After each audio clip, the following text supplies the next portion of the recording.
On episode 72 of Chit Chat, we dive deep into Arkham and navigate the whole genre of cosmic horror as it hits the small screen as well as our game tables. Join us as we most decidedly mess with Cthulhu. Welcome back to Chit Chat. Yes, welcome back to Chit Chat. It is episode 72, and we are going to be talking about all things Arkham today.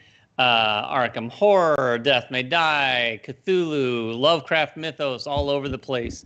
As you can see, we've upgraded from Ryan to Jeremy Howard. Jeremy?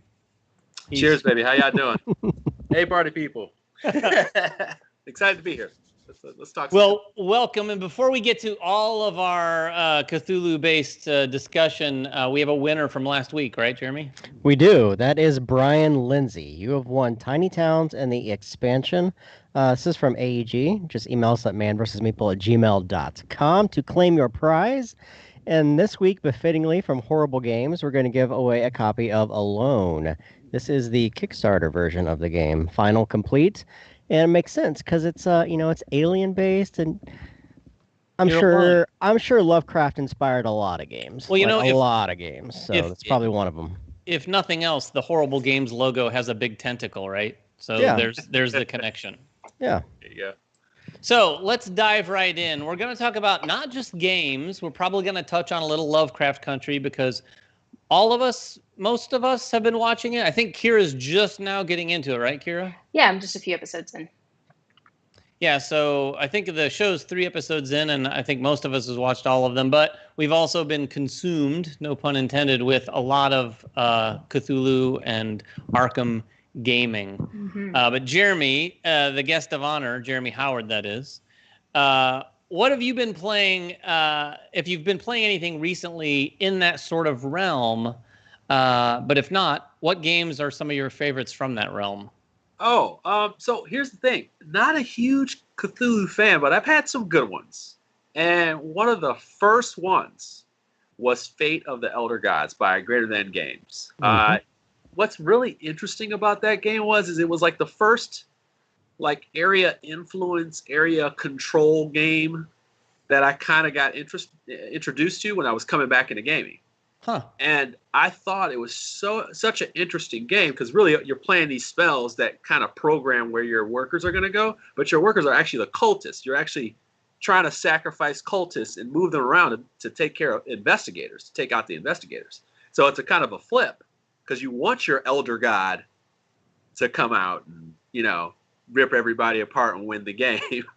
So you're trying to stop everybody from stop the investigators from doing what they need to do and manipulating them and throwing them across the board. And then you get all these cultists and then you kill them. And so I really do. I love that game. I remember that one. And I always remember it fondly. It's a really good game. Good solo game too, by the way. I remember those little red cultist guys that were so cool with the pointy hats that would move around.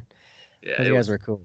Jeremy Howard, when's the last time you played it? Because there's my big memory from that game is the player board, because I remember there being this sort of clock-like mechanism where there was one piece moving counterclockwise and another piece moving clockwise. And if memory serves me correctly, when those two things met or got all the way around to the other side, bad things occurred. Yeah, because it's like the sanity when they're going insane, that's good. Course. But then when they perform the seances and stuff, it goes the other way. So you kind of want to keep your power built up. What you're trying to do is sacrifice people to get that power meter up, and it unlocks other spell cards that you can play. Because it's an elemental based game. So it's an elemental based game, and each place around the board, kind of like a pie almost, they all have different actions at that spot. And then you kind of program which card is going to be there, so you can move the investigators around and make them do whatever you want in there. And then they have this little kind of these chest cards or treasure cards you could get or something like that. I can't remember, which I thought was just a really interesting game. Really interesting design. I can't remember what the expansion did, but I just remember the gods were just so different. And you just got a crap ton of minis. I remember how many minis were in that game. It was crazy. It was a crazy game. I really did enjoy it. Was there an expansion for that? Yeah, you said there's an expansion. I don't remember that. Yeah, there was a small expansion to that game because I remember I had everything for it. So yeah, it's just one of those obscure. It's one of those games fell into obscurity right around the time where just games were just popping off like crazy. You didn't know which one was which, and I think this was 2015, 16, and I think I was working with a promotion company at that time, Double Exposure. So I remember that. I think it was one of the games that I was doing promotions for. And I had the expansion, and I did that one too. I really enjoyed that game. Yeah, I mean, I think it was a really good game. I'd definitely put that in the underrated category because I remember I haven't played it for years, but I remember when we played it being good. It wasn't out of the park, sort of breathtakingly good, but it was a really good, solid game. I remember playing it. Yeah, as I'm in a phase right now where I'm starting to go backwards with my gaming collection. I'm getting rid of all the new stuff and going backwards towards 2000. So I may go back and snag. I just had nothing but fond memories of that game. So yeah, So it brings up an interesting question I have because I was thinking about that game just not a couple weeks ago because I've been, as many of us have been, I've been completely consumed with all of this, watching Lovecraft Country, playing a ton of Arkham Horror for the first time, and a lot of it. So I looked into that game, and I remember it being. Would you all say that it was a game first and foremost, and then the theme is kind of tacked onto it? Because the game doesn't seem like it's built around the theme. It seems like the theme was built into a game of area control. Huh. I would say it's so on point because really it's pretty thematic. You are straight up taking your followers and you actually are manipulating them by dominating spot. Now it's all coming back to me. So you're dominating these spots and making the investigators go away because you dominate the spots. And then the investigators, once they crowd up on you, they can start some kind of counter seance or whatever, and then that way it actually affects your monster. So your elder god. That's how that meter goes up. Yeah. Where it's supposed to meet up.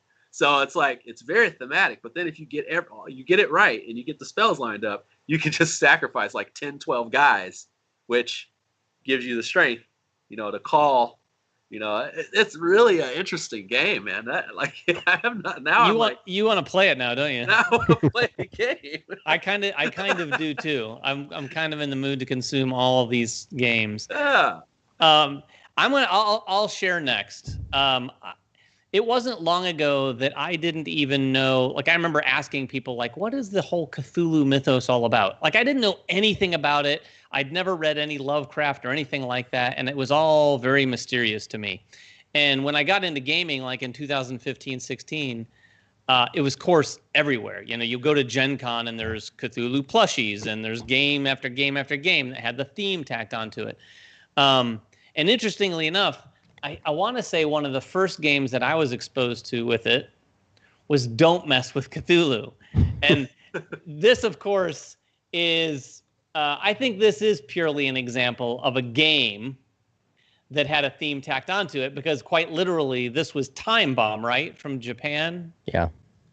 And then Indie Boards and Cards took it and applied the theme, that was my first exposure to it.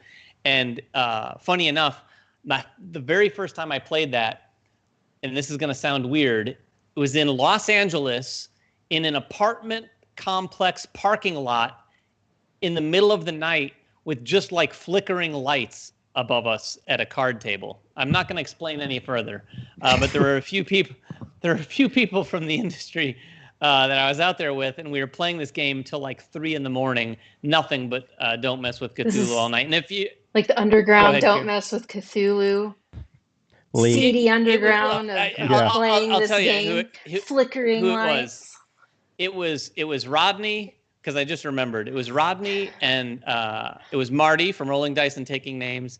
And Rich Summer from Mad Men. So he's friends with Rodney.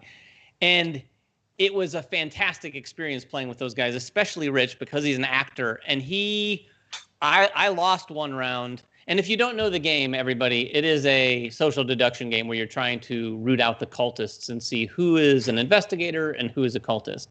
And it's got very simple mechanics, but the brilliant thing about this game is that you can play it with 4 players very, very well. And there's not a whole lot of games in that category that you can play with 4 players. And I think I would say that Don't Mess with Cthulhu is one of those social deduction games that plays best at 4 players, because you don't know whether there's 1 or 2 cultists at that player count. So there's a lot of guessing, and people can really get into each other's heads, and it was an absolute blast. We played it all night long. Yeah, I really wanted to play that game just because I feel like I feel like I was out of the loop because every content creator on the planet was like singing from the rooftops about it, and I felt like, oh man, I want to try that out, but I have to be honest. No, I haven't. Oh, yeah, I haven't. But I'm like, it's funny is that like I'm not a fan of Cthulhu stuff, but I'm like, when the Lovecraft Country comes up, it's something about the lore that I love, but the actual games that I play, I don't like them. Like, I just don't like the way that maybe they translate or something. It's something about it. Like, what's one of the games that sort of embodies your distaste for the old Cthulhu games? Not to call anyone out right now. Arkham Horror LCG. What? Okay. It's my least favorite game. Can we cut his feed right now? It's my least favorite game. If you saw me on the Dice Star, it is my least favorite game. I've owned that game 3 times. It's pretty funny. I just can't. I'm like, I need to play it with somebody who really knows the game or something to like. I don't know. Are you a traditional card playing person, like a CCG player or an LCG player at all? No, not at all. And you would think so because I love card games over everything. Like, I love card games. So I was excited about this game. And I got to, what's that, the Dunwich Horror or whatever? Yeah. And I was like, in the first mission, and I was like, I quit. And I tried, and I bought it, like I said, several times. I think I bought it again, and I was just like, no. Then I traded, and I got it in a trade, and I was like, I'll give it another shot. But you also got to understand, that was back when I was coming in, like I was coming into the hobby. So it may have been something that was just not right for the time. But interesting, non-Cthulhu, because of that experience with the LCG, I really never played my Marvel Champions, just because I was so worried about LCGs. Like, that's how serious I was. Like, I'm really surprised because I have to admit, like, I've traditionally liked to play my campaign games with people. It's just more enjoyable. But over since COVID, I've actually become more like you, Jay. How I like playing my shit solo, my stuff solo. I mean, I do. I really like the control of playing Arkham solo and Marvel solo and Jaws of the Lion solo and even Pandemic. I don't know. There's just something about having complete control over the game and knowing exactly what you want to do and then acting that thing into the game. And I'm very surprised because Marvel and Arkham even more so, like, those are superior solo games. Like, they're really good. I actually accidentally never canceled my subscription to Marvel LCG. It's coming. The Red Skull is coming. I'm gonna buy Marvel again. You should. I'm an idiot. I have so I'm gonna try. I'm gonna try one more time. Well, since you brought it up, and since we can all talk about it, of course, except for Jeremy Howard, of course, let's talk about Arkham Horror, because I know Jeremy's been playing it a ton. I've been playing it quite a bit, and when I'm not playing it, I'm thinking about it. When I'm not thinking about it, I'm buying more of it. Kira, of all of us, has been the one who's played it the longest. She's been playing it. How long have you been playing it, Kira? Well, we were just talking about this because we play every Tuesday. We've been playing this for nearly 3 years, every Tuesday night. No kidding? Yep. Oh, I didn't realize that. Yeah. So for quite a long time, because I think back to when Jeremy Salinas first was like, here, I'll try it out. I've got all this stuff. And he started to dive into it. And he's just like, nah, you just completely were no. The drawbag thing was a killer for you. And it is for a lot of people, my husband included. Like, he just doesn't want to play it. That draw bag mechanic where you can instantly fail. So for those of you that don't know, this game has these tokens that you're drawing out of a bag, and those are for your skill tests, to pass your skill test. So at any point in time, there's stuff in there that can really screw up your plans. You could have the perfectly laid everything and draw that red auto fail. It's all out the window, and that is hard for some people to get around. There are times where it's worse than others. I can remember campaigns where I was like, I need a break after this one because it was just too rough. The Forgotten Age is a great example of that. It was a really rough campaign. We're playing Return to right now. We just started 2 weeks ago, so we're like 2 scenarios in. Yeah, I'm probably the newest comer to it. Like Kira just alluded to, Jeremy had played it and tried it. And I remember, Jeremy, when it came out, you were all stoked. And I remember, I think Brady Sadler came over and you guys tried it out because he was, of course, deeply excited about it. And then ended up, I think, designing some of the content for it along with his brother. But then you kind of, like Kira said, you kind of moved away from it mostly because of that randomness. And I will say, and for those of you out there who haven't played it, there is some randomness in there. You are drawing these tokens out of the bag, but you can overcompensate significantly and almost always make it close to deterministic, except for that auto fail token. And there is usually only just one of those in there, so it can come out at the worst time. Now, I'm playing it with my wife, Alicia. Thank God she likes it and enjoys it. As soon as that happened, as soon as she confirmed that she would play more with me, I went out and spent hundreds. Stupid amount of money just this week. I He's totally got into this. I used to be this way, and I haven't been for a long time, but there are certain things where I'm like, oh, now I have to get it. And then, just in case you didn't know, some of this is hard to find at this point, because it's been around for so long. So people like Jeremy and Jeremy will agree with me here. As soon as we find out something's difficult to find, like we want to find it 100 times more all of a sudden. So I literally drove around a good portion of Indiana earlier this week and got all of the content I possibly could. I'm just lacking a little bit at this point. So we've got enough content to play for a long time. But like I said, my wife was really into it, so I went out and got it all. And I'm hoping, she can hear me right now, I'm hoping that we're able to play a couple scenarios between now and the end of this weekend. But yeah, I've absolutely had a blast with it. It's so thematic. Marvel kind of got my feet wet a little bit in this terms of this type of game, in terms of the complexity and all the rules that are involved. And I will say that is one potential warning is like, if you don't want to be sifting through a rule book, maybe every time you play it, it is going to be involved here. I've gotten to the point where I'm enjoying even that aspect of it. But yeah, it's been a blast.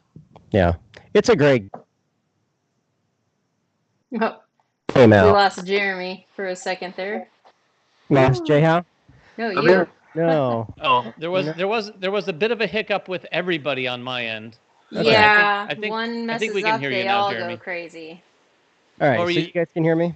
Yeah. Yes. All right, so yeah, I was, I enjoyed it when it first came out, but the whole bag aspect, as you alluded to, is the thing I can get past. I mean, I'm a huge CCG, LCG gamer, and I played Lord of the Rings for a long, long time. I have a giant collection of the LCG game, and then I played Arkham, and of course, I'm playing Marvel. And the one thing that I'll say is that I really do appreciate the scenarios in Arkham. It is a time commitment for sure, and I've spent the last 2.5 weeks playing through the original, all of Dunwich and all of Carcosa, which is about 20 scenarios, all said and done. And each of those takes about an hour to get through solo. So it's a large amount of time. And the thing that I still struggle with Arkham, I've gotten better with the bag because I can now build decks, and I have a card pool that's large enough that I can really mitigate some of the crap draws you get from that bag. So I've got some really good thematic characters. The thing is, I don't give a crap about the characters. And that's the big difference with this and Marvel. Like, I don't care who Harvey, whatever his name is, or, those people, Jenny Barnes, those people don't mean anything to me. The characters and the story don't really mean anything to me. It's the mechanics of the game that are so interesting. Whereas Lord of the Rings and Marvel, I'm completely invested in the characters because I love those settings. Like Marvel is just, and the big thing about Marvel, and I know that it doesn't have that scenario map-based feel that's so cool in Arkham, but I like the fact that I can sit down and go against an expert deck and build something thematic, and I'm playing, Black Widow, and I can play that in 25, 30 minutes and be done with it. Arkham takes a while to set up. You're pulling cards, you're building decks, you're upgrading. Yeah. And if you enjoy that, that's fine. And I enjoy that part, but it is a commitment. Like once I sit down, I know that my next hour is going to be fully committed to that game. And it's just not that way with Marvel at all. See, I like that feeling. That feeling versus like, that's probably what it was, is like, you got to understand, like I said, once again, coming newer into the hobby, deck construction just didn't seem exciting to me. Like, especially when you have like, like I think of like Magic, I think of like that, Pokemon, stuff like that. Like you're building your deck, not necessarily exciting for me, but I did it in Yu-Gi-Oh! And I did it, and that kind of stuff. I'm going to bring up another game that you don't know about. I don't think you know about. It's the one that's behind me. It is called the Cards of Cthulhu. All right. Yeah, it's an old school game. I learned about it from someone called Mclaughlin, and she's a really great person. She has really good pace to her content. But yeah, it's like one of these card games where you actually have four different setups, and you're playing cards to them. This is like I don't know if it was a CCG. I don't know how it falls under, but basically you're trying to get these. You're playing these cards out to the different four spots, and you're trying to stop the Elder God from coming. But you're also playing these cards with different people with different abilities to kind of cycle things around. It is. I remember very little about it, but I just remember I had a good time when I played it. Another game that I bought right when I was coming into the hobby, but you may want to check that one out. It's super hard to find, but when I found it, it wasn't really expensive at all. So, you might be able to still find it cheap. Look at that game, though. It's got just nice dice chucking, little mix of card play in there. I just remember it very fondly. So check that one out. Have either of you guys played, or any of you guys played Study of Emerald? No, Study in Emerald, I have not played that. What kind of game is that? Is that like a narrative experience, I assume? It's not really narrative. It's kind of like a deck building game, so to speak. Not really deck building, but you are... there's like a hidden mechanism on who you are in the game, but it's really... it's been years since I played. I think it was 14, 13 that game came out. It's a Martin Wallace game, but it's been years since I played it. So honestly, I don't remember much about it, but it had some area majority to it. It had some card drafting in it and some deck building aspects to it. It's been a while. So I mentioned Mclaughlin. Her name is Sarah Mclaughlin, and I just want to add this.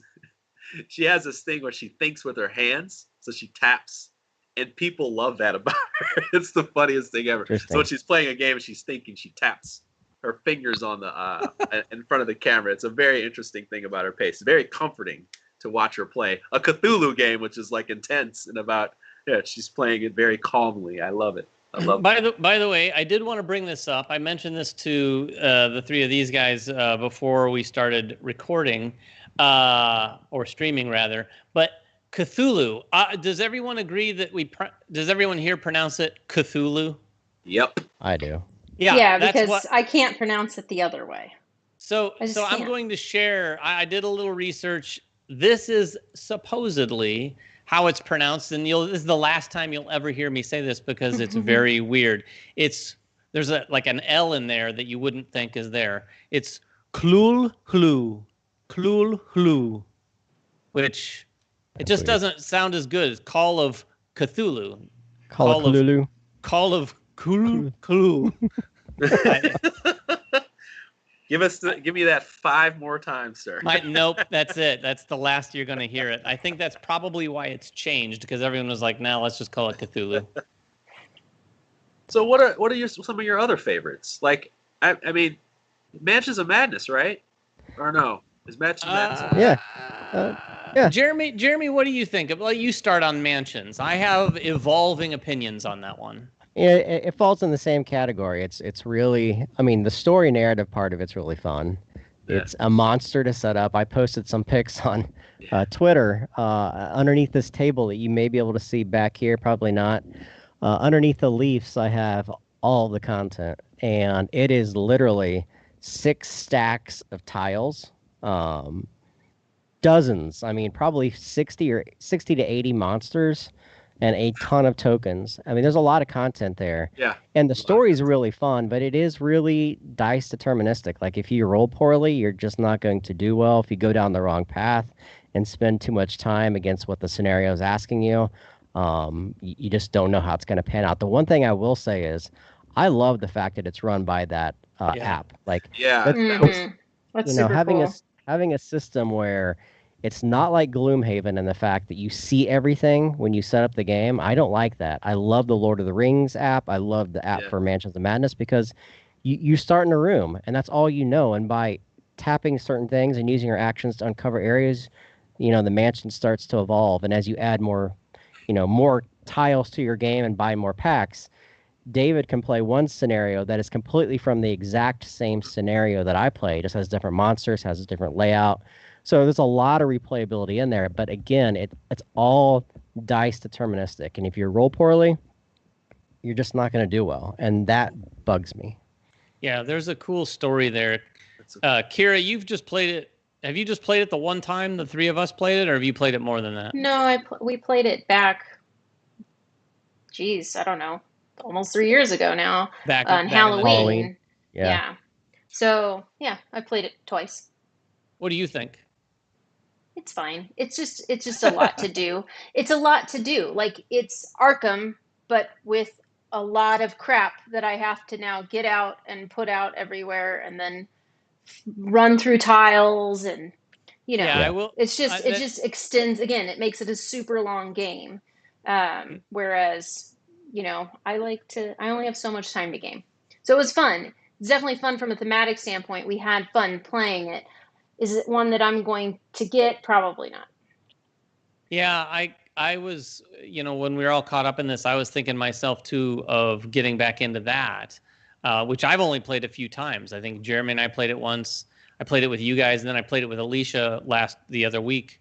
And in comparing it, and of course I'm a little biased right now because I'm so hyped up on Arkham, but the things that I think it has, not only the app is the big thing, but I love how the theme comes into when you investigate somewhere and you look at a clue that ends up turning into an item or a card that you're pulling out of a deck and going, oh, I've got this thing from that. Whereas most times in Arkham Horror, the card game, it's very much abstracted. You're just abstractly collecting clues from a location. And then once the group collectively has like 6 clues, you turn them in and then you find out what happened. But like, for instance, you might get a bucket and you might go to a place that has ice and you use the bucket of ice to do something, but you don't get those pieces and parts as you're playing. You just get told after the fact, oh, this is what you did in that room. Mm-hmm.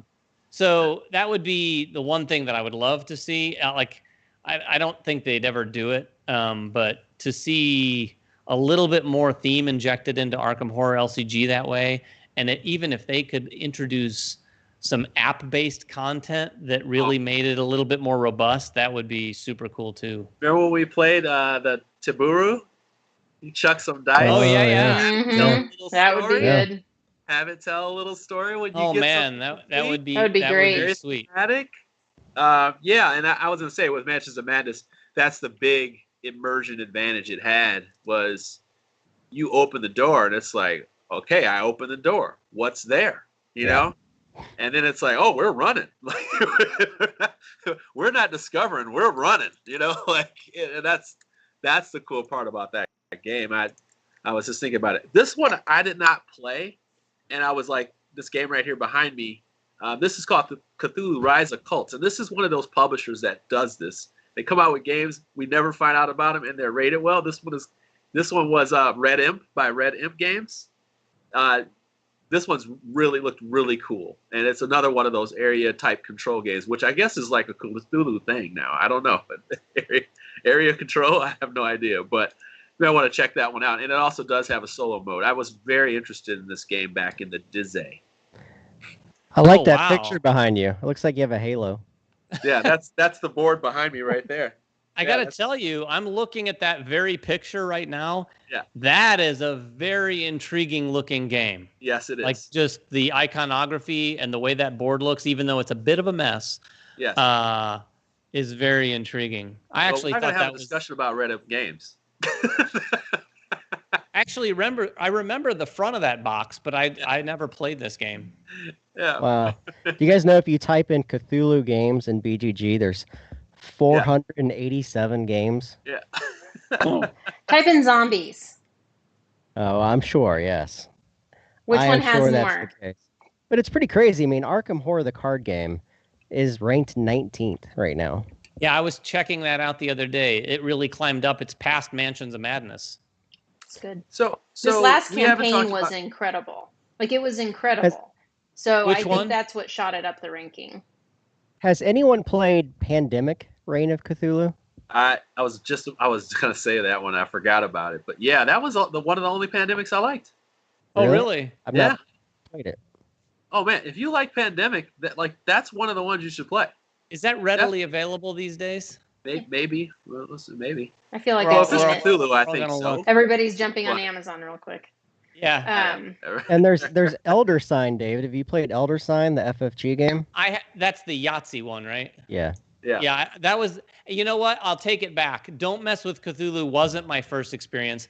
I played a demo of Elder Sign at Gen Con when they introduced that game. But I've never played Eldritch Horror, and I've never played Arkham Horror, the board game either. Neither. I did play their, what was it, First Hour, the one that came out last Gen Final Con? Hour. Final Hour.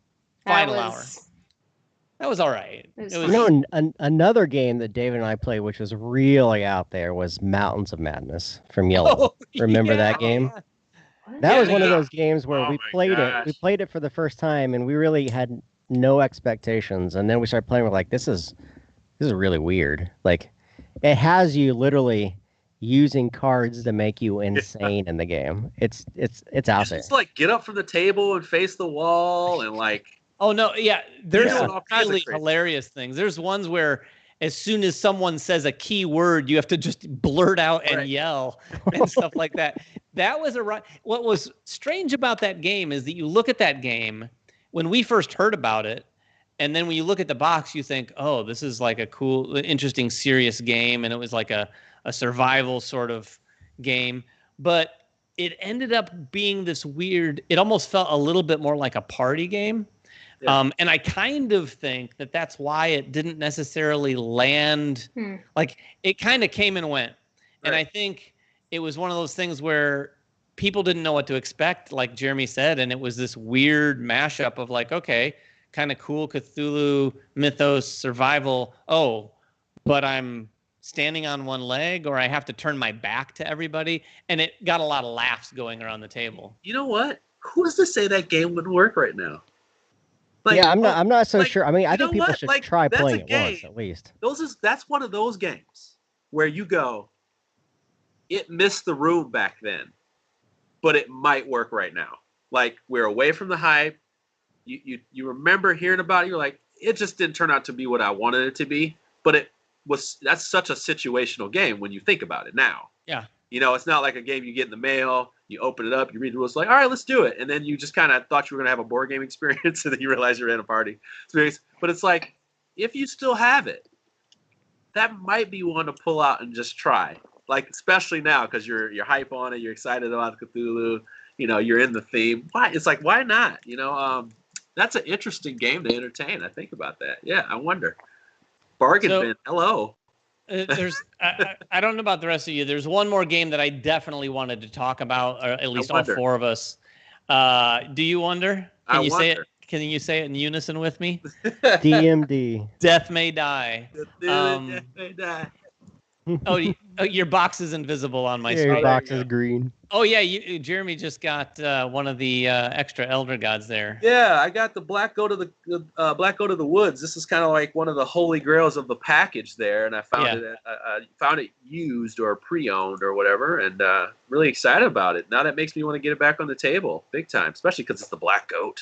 Yeah, I've actually gotten portions of it back out on the table because Alicia and I have been using miniatures from Death May Die for our player pieces during Arkham Horror because we don't like using those little picture cards that they give you.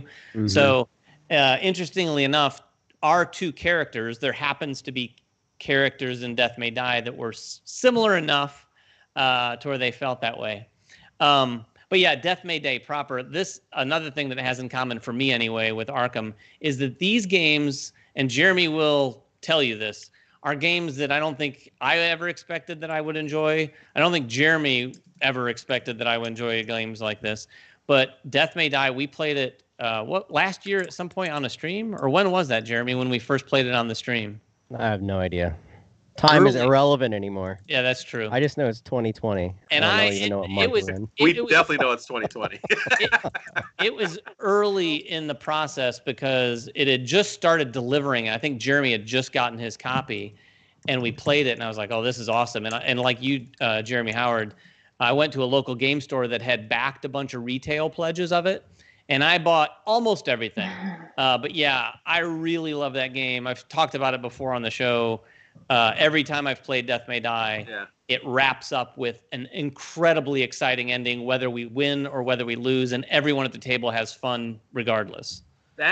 There is something about a game that's like, this is exactly what I look for in a game. Like, it has the moment. It has several of those. Yeah. It can happen early, several times, and then there's always that in-game program part where it's like, oh crap, here it comes. You know, and when it comes, the pressure gears up again, and there's a whole bunch of consecutive turns of big dice rolls, big hits, big misses, and you're always going to eke out a victory if you do.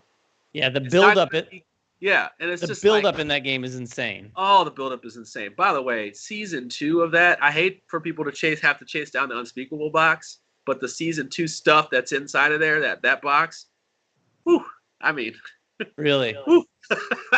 Those missions in there, because that game also has, not just like, hey, this is a Cthulhu game, blah blah blah. It actually has missions that really do require you to be very cooperative, and like, it's not just, hey, we're running around, you go here, you go there. There's some things you got to be very cooperative and talk your way through it with the same intensity of having a different elder god, and then also like, it just, that game's great, man. Yeah, that game's great. It's a good game. game. It's not my type of. Although I do play campaigns that are dice chucker, it's just that this type of game, I would have thought that I would not have liked it.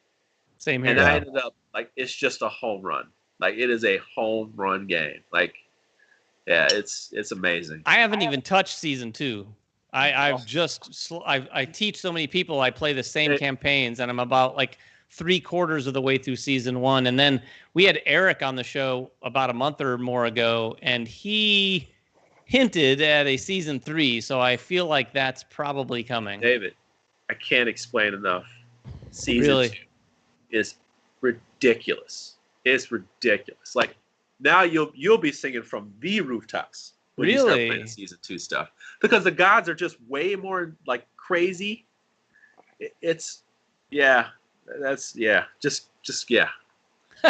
We're gonna talk about it. You're gonna be talking about it again, like, a lot when you play those. Yeah, you are selling it well. Yeah, you're gonna be talking about it a lot. Did anyone else? Anyone else have any more games? Cthulhu games? No, I mean, there's movies, there's games. There's actually not many movies. They've been talking about making a couple high-end Cthulhu movies. I think Tom Cruise was even attached to one. Really? He was attached to one years ago, The Mountains of Madness, which is probably one of his most famous short stories. But it never materialized. And then Lovecraft Country, of course. Yeah, did anyone see Underwater last year? I think it's called Underwater, the one with Kristen Stewart. So, no. No. It's definitely related to the mythos. It's not a straight up like Cthulhu sort of thing, but it's definitely got a lot of the same themes, and I'm sure it's inspired by sort of Lovecraft stories. I got a couple shows, and I'm trying to think of the name of the other one, but there's a movie called Out of Space, I think it's called, and it's got Nick Cage. Oh, I've heard about this. Yeah. I've heard about this. Yeah. Color Out of Space, right? Color Out of Space or something like that. You know, David, I know you're a big movie guy, so you know, but I'm trying to remember. There's a show that was on Amazon, I think. Oh, the with the boat. But it was like old 1800 stuff. Yeah. And like, it was on AMC, and I want to say it was. No, it was on AMC. It was in the snow. It was the one. I think it was called The Terror, right? Yeah, I believe so. Like that sounds familiar. Was that Cthulhu based?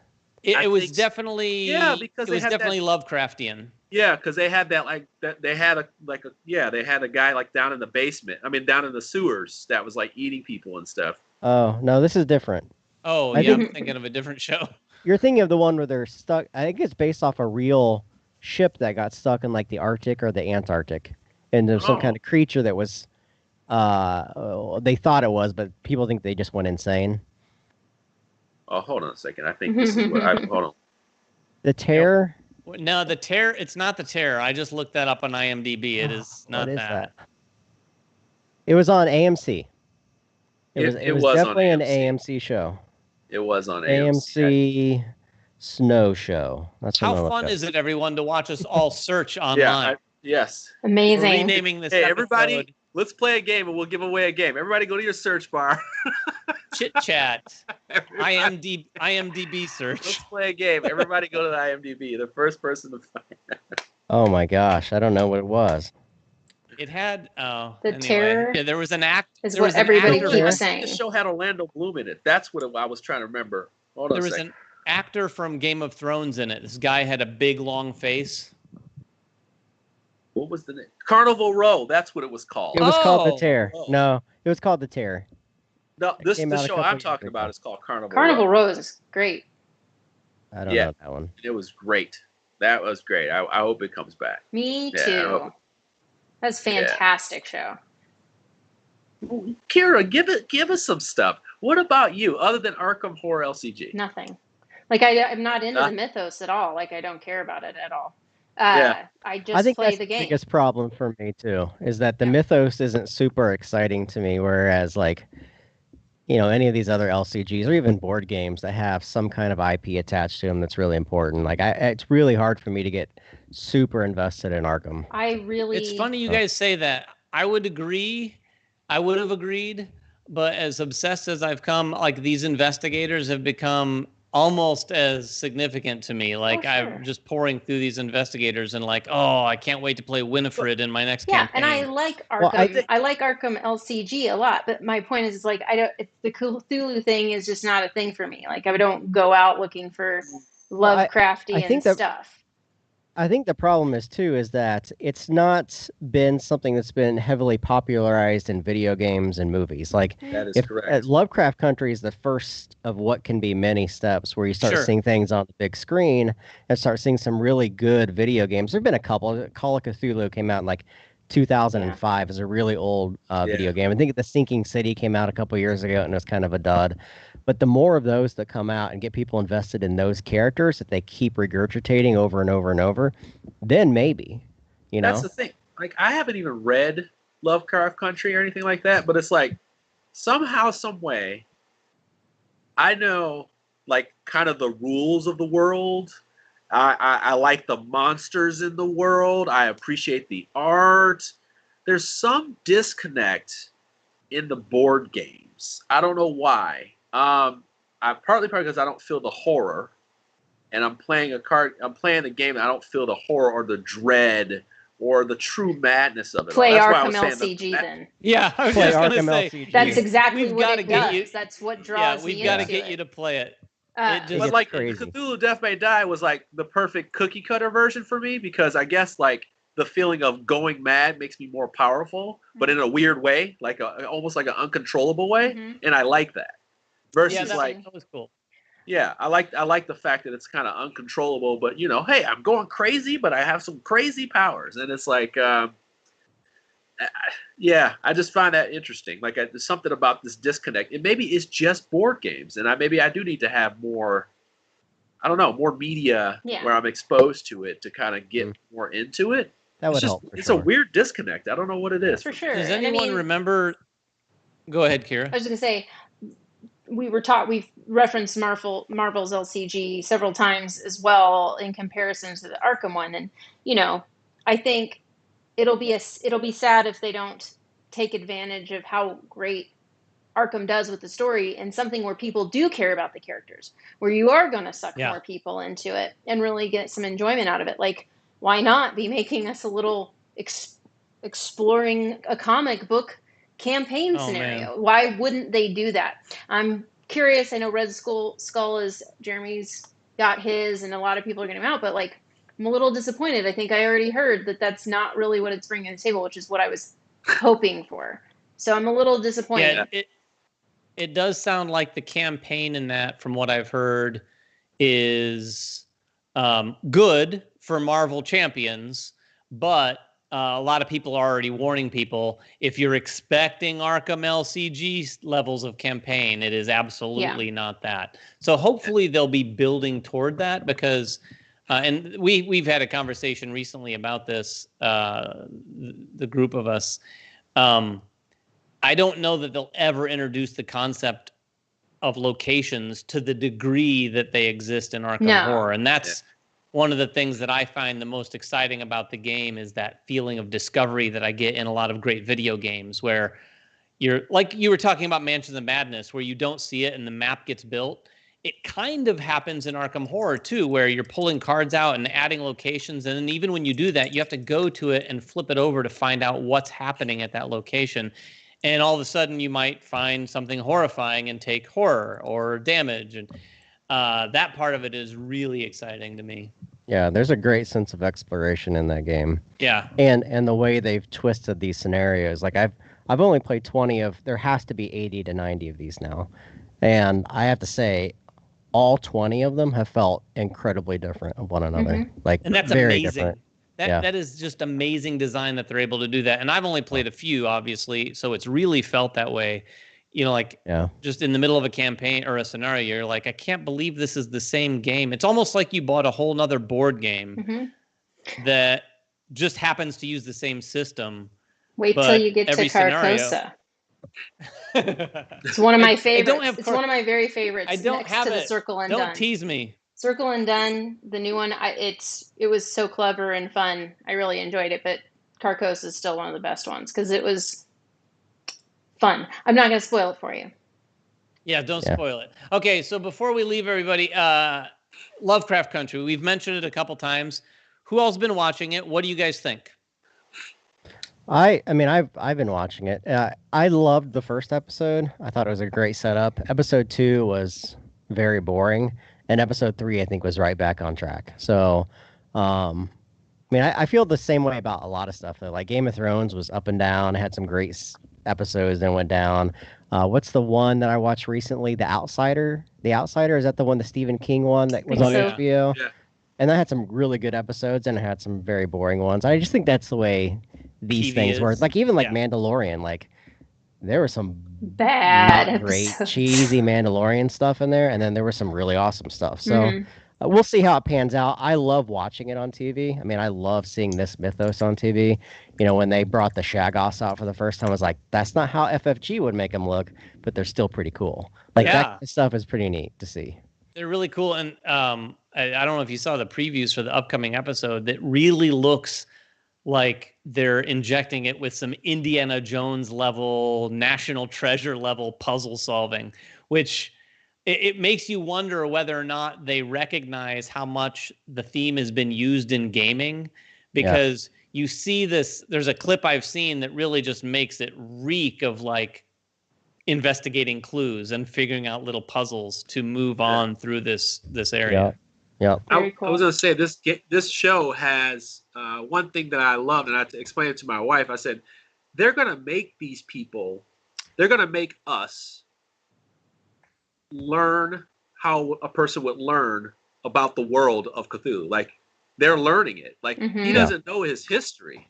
So every episode, they're unlocking the history, but they're introducing it to the world. Like, they're introducing the world to the world. So you may have all the background knowledge, but you're watching characters develop their understanding of this. And within all that is completely outside of the actual Lovecraft characters, right? The time that they're in, the madness of the time you're in, which is horror, for Black people. It's horror, and I love that. It's layered onto that. It's like, where can these people go? They're in a house, they're going mad. And then outside is madness and fear, and it makes for a tense show when they play with that. Yeah, the first episode, incredible. Yeah, on that point, the first episode, like, of all the monsters that were in that first episode, the worst one was that sheriff slowly following them in the cop car. That was like a scene from Jaws. That was like the most intense scene. Like. It was a car chase scene where they were going 25 miles per hour, and it was the most intense car chase scene that I've seen in a long time, because you're just like, and it's then the sun. Yeah, the sun. Don't say anything else. There are people that haven't seen it, David. It's like, oh my God, Sorry. And to go back to J-House point, like, they couldn't have picked, like, Jordan Peele is the perfect person to do this too, because if you watch Get Out and you watch Us, all those layers that you mentioned, J-How, are in those movies as well. Absolutely. So you feel tension on multiple different layers. It's just, he's really good at drawing out that emotion in you each time you watch his stuff. Yeah, the show. This writer. Oh, go ahead. Go ahead. Well, what were you just about to say? So this writer, she's kind of well known. She's done a lot of stuff recently. She's also known for playing with things that are well known and just breaking them down,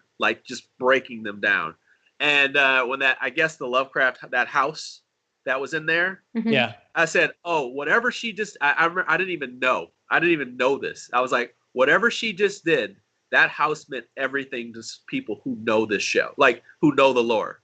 And she tore it down. And I was like, that's what she does. And I said, I don't even know the story or whatever. I was like, but that house means a lot to the people who know what's about to happen. And that's what I like about it. It's, let's get uncomfortable. And guess what? These people are not going to get out of this. They have so much to deal with. And they can't run anywhere because they're in Lovecraft country. And I love that idea. It's just such a smart thing. And it's like, we get to go for that ride. They get to discover their background and why they need to be here and why they're in this world. And it's just a smart show. Yeah, it's bad or ugly.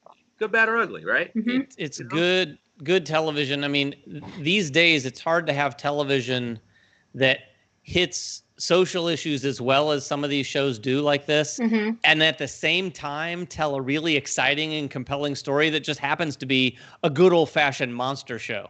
Like, it feels like it's going to turn into a monster of the week sort of show, like, at least with this last episode. So I'll be really interested to see where it goes, because they definitely put a little dash of story arc at the end of the third episode where it feels like, okay, here we go. There's more of an overall story going on here, and it'll be interesting to see where it goes. Yeah, there won't be many misses either, because it's just like I said, you're writing these monster of the week type stories. I mean, like, I've been with that since X-Files, you know? So it's like, I know, hey, oh boy, they're really going off the rails for this one. It's going to be a fun ride. Somebody won a fight in a writer room. But I do, like I said, they kind of have house advantage with the layers of just the time. They have the layers with the time, and they just have a really good team of writers. I know that. So I feel like we're all willing to go on the ride. You know, is this just 10 episodes that we know of? It's just 10. So I don't know if it's going to be a limited series or if it's going to be a series. Is this a Friday show where they release it every Friday or every Sunday? Sunday. No, it's Sunday. Sunday. Yeah. Sunday. Ooh.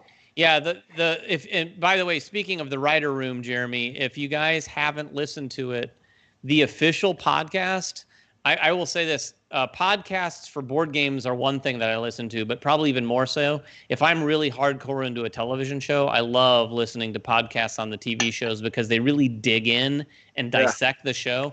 And there's one, the official one from HBO, actually includes one of the women from the writer's room every week, as well as another woman who is sort of like an aficionado on horror in general. It's really interesting because they're from the writer's room, you really get that insight of what they were trying to accomplish with scenes, which I always appreciate. Because when you hear like, oh my gosh, like, well, I don't want to spoil anything, but there's some little Easter eggs in the last episode where there just happens to be. Did everyone see the third episode? There was a scene where they're doing a Ouija board. Yeah. One of the boys at that table depicts an actual person from history. And I won't tell you the whole story to ruin it, but look into that because it is awesome to know that they just put it in there, and you have to know that. Spoilers, David. You're getting yelled at in the comments. Yeah, spoilers. Oh, David. am I? Yes. By the way, there is also some very. My wife is watching me like hymn all these songs, and I was like, "There's songs about slavery. There's songs about spirits. There's songs about like." I was like, and she's like, "You know these songs?" I'm like, "Yeah." I said, I think this show is introducing a lot of things to America. Yes. But at the same time, it's also wrapped into this theme. Like it's not that far off. And I'm just like, wow, they really got it. They really got it. So cool. And this show is very interesting. Like I said, good, bad, or ugly, we'll be for the ride, right? We're gonna go for the ride because they've done a really good job thus far. So for sure, it's awesome. Well, I think that's it. Jeremy, you want to wrap it up? Sure. Jay Hal, thanks again for stopping by and talking some Arkham with us. If you guys have any questions or comments about tonight's episode, please make them in the comments below. Let us know what you've been playing, what's on your table, what's good, what's bad. And of course, any comments are going to be entered to win a copy of Alone. And we'll make that announcement next Wednesday. And until then, we will see you guys next time. Hey, let us know what's on your table, seriously, because it's a weird time. What are you saying? We want to know. Bye-bye. Bye.